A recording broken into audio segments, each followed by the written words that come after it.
देवर बाबू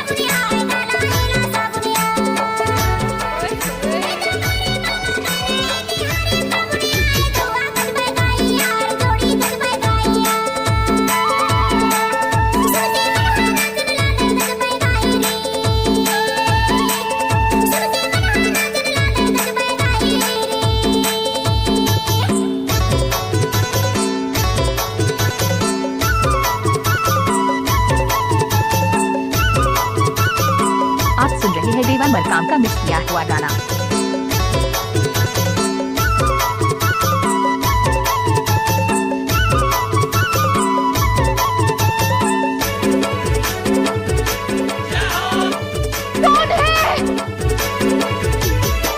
जंगल में गया मारेला फड़की वो मारेला फड़की जंगल में गया मारेला फड़की वो मारेला फड़की सबेले कर्मा जगह पे है जावे हड़की भैया गत बेगाई यार भैया गत बेगाई यार सुन के मना नातन लागे गत बेगाई सुन के मना नातन लागे गत बेगाई अगर किसी भी गाने को मिक्स करना है तो देवर मरकाम का बायां हाथ का खेल है।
बलवनी मामा मदर बजावे तारम मामा टिंकी है वो तारम मामा टिंकी